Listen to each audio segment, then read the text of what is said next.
नमस्कार, CG crime news में आप सभी का स्वागत है। आइए हम सबसे पहले चर्चा करते हैं जो हमारी जो आयोजक समिति से किस उद्देश्य से यह आयोजन रखा गया है। वर्तमान समय में हमारे सनातन धर्म के एक समाज के लिए बहुत ही महत्वपूर्ण ग्रंथ जिनला हम आप सब रामचरितमानस के नाम से जानते हैं। वर्तमान में रामचरितमानस के व्याख्यान की जो शैली या जो रूपरेखा देखे मिलती है, बड़ा ही सोचनीय स्थिति बनती कि जो उद्देश्य लेके बाबा तुलसीदास जी रामचरितमानस की रचना करी, जो रामचरितमानस के उपदेश समाज के लिए होना चाहिए, वो कहीं ना कहीं विकृत होते और एक लिए हमारे समाज में जो हमारे रामचरितमानस के शुभ चिंतक है जिन मन ये चाहिए कि रामचरितमानस के मूल सिद्धांत मूल सूत्र समाज में उतरे, समाज वो अनुकरण करे और समाज ला आगे बढ़ाए। लेकिन वो विकृति के चलत आज मूल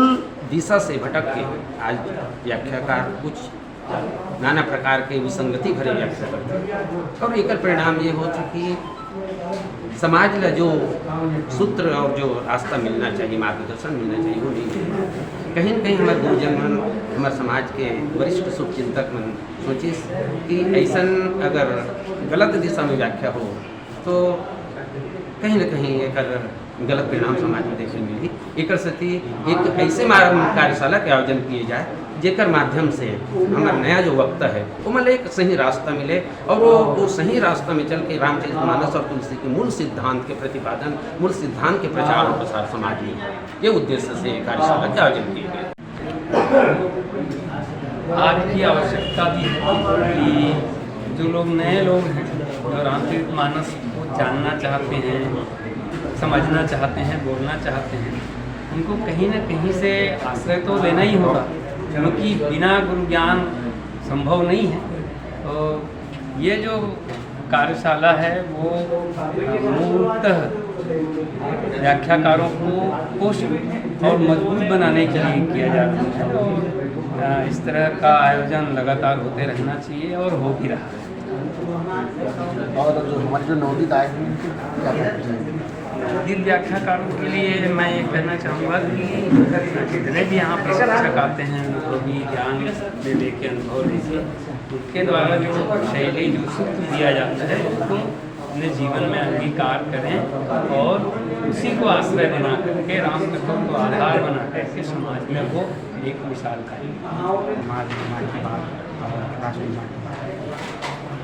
तो रामचरितमानस ये सभी तत्व हैं और इनका सही प्रचार क्योंकि राम वो समाही गति से, समाही पद्धति से उनको प्राप्त हुआ है। जैसे ये कथा सबसे पहले ये भगवान शिव के मानस में थी और फिर ये कथा आई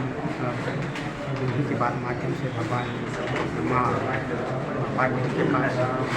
फिर वही भगवान शिव जी ने आगुषण देखिए आगुषण के लिए कोई कथा सुनाई, फिर वही भगवान शिव ने याज्ञवल्क्य जी को एक कथा सुनाई, याज्ञवल्क्य जी के माध्यम से भरद्वाज जी की कथा मिली। वस्तुतः प्रत्येक कार्य के सही अंजाम तक पहुंचाने के लिए जिन बारीकियों का ज्ञान होना चाहिए, व्यवसाय की तरह, विद्या में अर्जन की तरह, जिस भी तरह से लें, तो वही बारीकियां इस मानस व्याख्याकार की कार्यशाला में हमारे वरिष्ठ जो व्याख्याकार हैं, गुणीजन हैं, उनके द्वारा नवोदित व्याख्याकारी को दी जा रही है। इससे उनके जीवन के अनेक आयाम जो वो चाहते थे खुलना, अगर खुल नहीं पा रहा था, वो सारे आयाम दिखेंगे। इसलिए हम इतना ही कर पाएंगे, अर्थ अमित और आकर थोड़ी। तो जो चंद शब्दों में जो बातें लिखी गई हैं, उनके अलग अलग कितने आयाम हो सकते हैं, उनका जीवन में प्रभाव कहाँ होगा और उनकी अच्छाई से हम समाज को लाभान्वित कैसे करना चाहते हैं, उसके लिए सबसे बड़ा जो प्लेटफॉर्म है ये कार्यक्रम। जी बहुत बहुत धन्यवाद। बने रहिएगा हमारे साथ सीजी क्राइम न्यूज़ में। कैमरामैन कोमल वैष्णव जी के साथ धन्यवाद।